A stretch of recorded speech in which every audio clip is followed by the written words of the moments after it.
అందరికీ నమస్కారం. ప్రణయ్ సాగరం పార్ట్ 69. సామ్రాట్ కొంచెం ఎమోషనల్గా మాట్లాడగానే చైత్రిక వెంటనే కాల్ కట్ చేసి లేచి పరుగున బయటకు వెళ్తుంది. చైత్రిక ఫోన్ పెట్టేయగానే సామ్రాటు చైత్రిక ఎందుకు కాల్ కట్ చేసింది, నేనేమైనా తప్పుగా మాట్లాడానా అనుకుంటూ ఉండగానే డోర్ చప్పుడయ్యేసరికి అంకుల్ ఎర్లీగా పడుకుంటారు కదా, ఈ టైంలో ఎవరై ఉంటారు అని వెళ్ళి డోర్ ఓపెన్ చేసిన సామ్రాట్కి ఎదురుగా ఎవరూ కనిపించరు. సామ్రాట్ బయటకు వచ్చి కొంచెం ముందరకు రాగానే చైత్రిక వెళ్తూ కనిపించేసరికి కొంచెం షాక్ అవుతాడు. తను వెళ్ళిపోతుంటే తేరుకుని చైత్రిక అని పిలవగానే చైత్రిక ఆగిపోతుంది, కానీ వెనక్కి తిరగదు. సామ్రాటు తన దగ్గరికి వెళ్ళి ఎదురుగా నిలబడి నా కోసం వచ్చి నన్ను కలవకుండానే వెళ్ళిపోతున్నావే అంటాడు. చైత్రిక తడబడుతూ అది మీరు ఫీల్ అవుతున్నారని ఉండలేక వచ్చాను అంటుంది. సామ్రాటు మరి వచ్చిన దానివి నాతో మాట్లాడకుండా నన్ను ఓదార్చకుండా వెళ్ళిపోతున్నావు అంటాడు. చైత్రిక ఎవరైనా చూస్తే ఏమైనా అనుకుంటారని, అది కాకుండా ఈ టైంలో వస్తే మీరు కూడా నా గురించి తప్పుగా అనుకుంటారేమో అని తలదించుకుని చెప్తుంటే సామ్రాటు చైత్రిక గడ్డం కింద చేపెట్టి తన తలని పైకెత్తి తన కళ్ళల్లో చూస్తూ నేనెందుకు అలా అనుకుంటాను చైత్రిక, నా కోసం వచ్చావు, నా బాధను చూడలేక వచ్చావు, అలాంటిది నీ గురించి తప్పుగా అనుకుంటాను అని ఎలా అనుకున్నావు, చెప్పానుగా నీకు నచ్చినట్లు నువ్వు ఉండొచ్చు అని, దాని అర్థం నా దగ్గర కూడా అలానే ఉండమని అర్థమయ్యిందా అంటాడు. చైత్రిక సామ్రాట్ని పట్టుకుని థ్యాంక్స్ అండి నన్ను అర్థం చేసుకున్నందుకు, ఎందుకో మీరు బాధపడుతుంటే మీ పక్కన నేనుంటే బాగుండు అనిపించింది అంటుంది కన్నీళ్లతో. సామ్రాట్ కూడా చైత్రిక చుట్టూ చేతులు వేసి నీకు నేను నచ్చానా మరి అంటాడు. చైత్రిక అలానే ఉండి చాలా నచ్చారు అంటుంది. సామ్రాటు 10 డేస్లో మంచి ముహూర్తాలు ఉన్నాయి, మరి ఎప్పుడు పెళ్లి చేసుకుందామో నువ్వే చెప్పు అని డేట్స్ చెప్తే చైత్రిక సామ్రాటు దూరంగా జరిగి మీ ఇష్టం అనేసి వెళ్ళిపోతుంటే సామ్రాటు తను చేపట్టుకుని నాతో ఇంకేం మాట్లాడవా, అలా వచ్చి ఇలా వెళ్ళిపోతున్నావు అంటాడు. చైత్రిక అంటే ఈ టైంలో మనం ఎక్కువసేపు బయట ఉంటే మంచిది కాదని అంటుంది. సామ్రాటు సరే ఒక 5 మినిట్స్ ఉండు, నేను ఇప్పుడే వస్తాను అని చెప్పి లోపలికి వెళ్ళి సుధాకర్ గారు బైక్ తీసుకుని వచ్చి అలా ఊరి బయటికి వెళ్దాంరా, అక్కడైతే ఎవరూ చూడరు, ప్రాబ్లం కూడా ఉండదు అంటాడు. చైత్రిక అమ్మో అన్నయ్య వదిన వచ్చి నా కోసం చూస్తే. సామ్రాటు వాళ్ళు పొలం దగ్గరికి వెళ్ళారు, ఇప్పట్లో రారు, నువ్వేం కంగారు పడే పని లేదు, ఎందుకంటే నేనేంటో మీ వదినకి బాగా తెలుసు అనగానే చైత్రిక మీరేంటో వదినకి తెలుసు, ఇప్పుడు నాకు కూడా అర్థమైంది, కానీ వదిన మీ పేరు చెప్పి నన్ను ఏడిపిస్తుంది అంటుంది పక్కా చూస్తూ. సామ్రాట్ నవ్వి దాని గురించి భయపడుతున్నావా, తనకి నేను చెప్తాలే, లేదంటే నువ్వు కూడా మీ అన్నయ్య పేరు చెప్పి తను నేర్పించు, సరిపోతుంది కదా అంటాడు. చైత్రిక ఆలోచిస్తుంటే సామ్రాటు నీకు ఇష్టం లేకుంటే వద్దు చైత్రిక, నేనేం ఫీల్ కాను, ఓకేనా, హ్యాపీగా ఇంటికి వెళ్ళి పడుకో అని వెళ్తుంటే చైత్రిక నేను వస్తాను అంటుంది. సామ్రాటు చైత్రిక భుజం చుట్టూ చెయ్యేసి తనను పట్టుకుని నడిపిస్తూ ఇప్పుడు వద్దులేరా, రేపు మార్నింగ్ బయటకు వెళ్దాం సరేనా అని తనని ఇంటి వరకు దింపి గుడ్ నైట్ అని నుదుటి మీద ముద్దు పెట్టి తనను లోపల పంపిస్తాడు. చైత్రిక లోపలికి వెళ్ళగానే సామ్రాటు సుధాకర్ గారు ఇంటికి వెళ్ళి నిద్ర రాక ల్యాప్టాప్ ఆన్ చేసి వర్క్ చేసుకుంటూ ఉంటాడు. సుధాకర్ గారు ఏంటి అప్పుడే మా అమ్మాయిని నీ చుట్టూ తిప్పుకుంటున్నావు అంటారు నవ్వుతూ.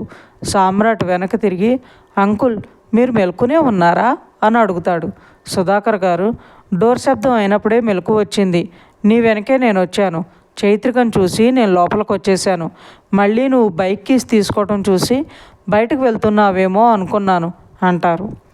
సామ్రాటు చైత్రికను తీసుకుని వెళ్దామనే అనుకున్నా అంకుల్, కానీ ఇది పల్లెటూరు కదా, ఈ టైంలో ఎవరైనా మమ్మల్ని చూస్తే తనని తప్పుగా అనుకుంటారు, అది నాకు ఇష్టం లేదు, అందుకే ఆగిపోయాను అంటాడు. సుధాకర్ గారు సామ్రాట్ భుజం మీద చెయ్యేసి మంచి పని చేసావు అని మెచ్చుకోలుగా అంటారు.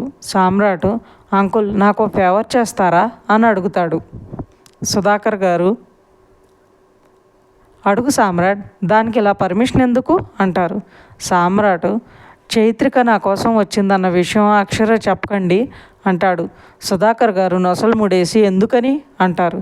సామ్రాటు అక్షర తను నేర్పిస్తుందని చైత్రిక ఫీల్ అవుతుంది, తాను ఈ టైంలో నా కోసం వచ్చిందని తెలిస్తే తన ఆట పట్టిస్తుందని అంటాడు. సుధాకర్ గారు నవ్వి అప్పుడే ఇంత కేరింగా అంటారు. సామ్రాట్ అంటే పెళ్ళి ఓకే అయింది కదా అంకుల్, తను ఫీల్ అవ్వకుండా చూడాల్సిన బాధ్యత నాదేగా అంటాడు. సుధాకర్ గారు గట్టిగా నవ్వి చెప్పనులే, నోరు జారి నువ్వే చెప్పకుండా చూసుకో అనేసి రూమ్లోకి వెళ్ళిపోతారు. అక్షర దగ్గర నుండి తీసుకున్న చైత్రిక ఫోటోని ల్యాప్టాప్లో ఓపెన్ చేసి, నా కోసం నువ్వు ఆరాటపడటం నాకు చాలా నచ్చింది చైత్రిక, నేను బాధపడుతున్నాను అని వెంటనే నా కోసం వచ్చేసావు చూడు, అప్పుడే అర్థమైంది నీకు నేను నచ్చాను అని. బట్ కన్ఫర్మేషన్ కోసం నీ నోటి నుండి వినాలని నేను నచ్చానో లేదో అడిగాను. ఐఎమ్ వెరీ హ్యాపీ, ఇంత త్వరగా నాకు కనెక్ట్ అవుతావు అనుకోలేదు అని నవ్వుకుని వర్క్ చేసుకుంటూ అలానే నిద్రపోతాడు. చైత్రిక ఇంట్లోకి వెళ్ళి ఆయన మీద ఇంత ఇష్టం ఒక్కరోజులో ఎలా వచ్చేసింది, పెళ్ళి అనే మాటలు అయ్యాక ప్రతి అమ్మాయి మనసు ఇలానే ఉంటుందేమో, ఆయన్ని చూడగానే నచ్చేశారు. సామ్రాట్ గారిది చాలా మంచి మనసు, నా గురించి చాలా ఆలోచించారు, నా గురించి ఆయనకి తెలుసో లేదో అక్షర వదినికి చాలా క్లోజ్ ఫ్రెండ్ కదా, చెప్పే ఉంటుందేమో, అన్నీ తెలిసి కూడా నన్ను పెళ్లి చేసుకోవాలనుకుంటున్నారంటే నిజంగా గ్రేట్. అంత చదువుకుని అంత ఆస్తి అందం తెలివి అన్నీ ఉండి కూడా నన్ను చేసుకుంటున్నారు, నేను చాలా అదృష్టవంతురాలను అనుకుని సామ్రాట్ని తన కౌగిలించుకుంది గుర్తుకు వచ్చి తనలో తను నవ్వుకొని సామ్రాట్ గురించి ఆలోచిస్తూ పడుకుంటుంది. పొద్దున్నే ఎండ మీద పడే వరకు మెలకు లేకుండా పడుకుంటాడు అభయ్. సూర్యుని వేడి తెలిసేలా ఒళ్ళు చురుక్కుమనడంతో కళ్ళు తెరిచి తను ఎక్కడున్నది గుర్తుకు రాగానే టక్కుని లేచి కూర్చుని, నేను ఇక్కడ పడుకున్నాను, మరి బుజ్జి ఎక్కడ, తనెక్కడుంది, నా మీద కోపంతో నాకు చెప్పకుండా వెళ్ళిపోయిందా, ఇప్పుడు వెళ్ళిందా లేదా నైట్ ఆ టైంలో వెళ్ళిందా అని కంగారుగా లేచి కిందకు వచ్చి రూమ్ దగ్గరికి వెళ్తాడు. డోర్ వేసే ఉండడంతో అక్షర లోపలే ఉందని కొంచెం శాంతపడి మెల్లగా డోర్ మీద కొట్టడానికి చేయి పెట్టగానే డోర్ వెనక్కి వెళ్తుంది. డోర్ తెరిచే ఉందని లోపలికి వెళ్ళిన తనకి అక్షర కనిపించదు. పంపు దగ్గర ఏమైనా ఉందేమో అని అక్కడికి వెళ్ళి చూస్తాడు. అక్కడ కూడా లేదని పొలం మొత్తం వెతికి ఎక్కడా తను కనిపించబోయేసరికి కొంచెం కంగారే పోతుంది. వెంటనే చైత్రికకి ఫోన్ చేస్తాడు. అప్పటికే నిద్రలేచి ఇంటి పనులు చేస్తున్న తనకి కాల్ రాగానే, ఇంత పొద్దున్నే ఎవరు చేసుంటారబ్బా, ఆయన ఏమైనా చేశారా అని పరుగున లోపలికి వెళ్తుంది. ఫోన్ డిస్ప్లేలో అభయ్ నెంబర్ కనిపించగానే లిఫ్ట్ చేస్తుంది. అభయ్, చిట్టి మీ వదినేమైనా ఇంటికి వచ్చిందా అని అడుగుతాడు. చైత్రిక, లేదన్నయ్య రాలేదు, వదిన నీతో లేదా అని అడుగుతుంది.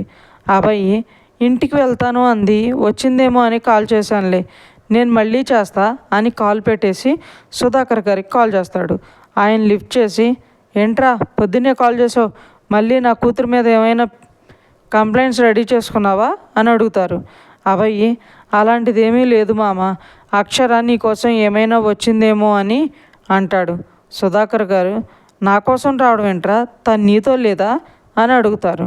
అభయ్, అది నా మీద కోపంతో నీ దగ్గరకు వచ్చిందేమో అని నసుకుతాడు. సుధాకర్ గారు, ఎప్పుడు చూడు ఆ పిల్లని ఏదో ఒకటని బాధ పెట్టడమే తప్పించి ఒక్కసారైనా కొంచెమైనా ప్రేమగా మాట్లాడుతున్నావా అని అరుస్తారు. అభయ్, అది కాదు మామ అంటుంటే సుధాకర్ గారు, ఏంట్రా కాదు, అక్షర ఇక్కడికి రానివ్వు, తిరిగి నీ ఇంటికి పంపించేదే లేదు, ఏం చేస్తున్నా చూస్తూ ఊరుకుంటాను అనుకుంటున్నావేమో, ఇక మీదట అక్షర కంట్లో కన్నీళ్ళు వస్తే నేనేం చేస్తానో నాకే తెలియదు అని అరిచి, ముందు నా కూతురు ఎక్కడికి వెళ్ళిందో చూసి కాల్ చేయి అని పెట్టేస్తారు. సుధాకర్ గారు గట్టిగా అరవడంతో హాల్లోనే నిద్రపోతున్న సామ్రాట్ లేచి, ఏమైంది అంకుల్, ఎవరి మీద అరుస్తున్నారు అని అడుగుతాడు. సుధాకర్ గారు, ఇంకెవరు ఉన్నాడుగా నా అల్లుడు ఆ అక్షర, ఇక్కడికి వచ్చిందా అని అడుగుతున్నాడు. మళ్ళీ ఆ పిల్లని ఏమన్నాడో ఏంటో అంటారు విసుగ్గా. సామ్రాటు, ఇద్దరి మధ్య చిన్న చిన్న గిలికజ్జాలు ఉంటాయిలేండి అంకుల్ అంటాడు. సుధాకర్ గారు, అలా ఉంటే పర్లేదు, ఇలాంటివి ఏమున్నా ఇంట్లోనే ఉండాలి, అంతేకాని అమ్మాయి ఇంట్లో కనిపించని అంతగా ఉండకూడదు కదా అంటారు. సామ్రాటు, నైటు ఇద్దరూ కలిసి పొలం దగ్గరికి వెళ్ళారు కదా అంకుల్, నాకు తెలిసి ఇంటికి రాలేదనుకుంటా అంటాడు. సుధాకర్ గారు, అయితే దారిలో ఉందేమో, నేను వెళ్ళి ఒకసారి చూసేసి వస్తా సామ్రాట్ అంటారు. సామ్రాటు, మీరెందుకు అంకుల్, నేనున్నా కదా, నేను వెళ్ళి చూస్తాలేండి అని బైక్ కీస్ తీసుకుని వెళ్తాడు. అభయ్ కాల్ పెట్టేశాక ఇది ఎక్కడికి వెళ్ళింది, ఇంటికి వెళ్ళలేదు, ఇక్కడ కూడా లేదు అని ఆలోచిస్తుండగా శాంతి మాటలు గుర్తుకు రావడంతో అక్షర గురించి టెన్షన్ ఎక్కువయ్యి వెంటనే బైక్ తీసుకుని వెతుక్కుంటూ వెళ్తాడు. ఇంకా ఉంది ఫ్రెండ్స్. మీకు ఈ స్టోరీ నచ్చినట్లయితే లైక్ చేయండి, సబ్స్క్రైబ్ చేయండి. ఇంతలా ఆదరిస్తున్నందుకు థ్యాంక్ యూ సో మచ్.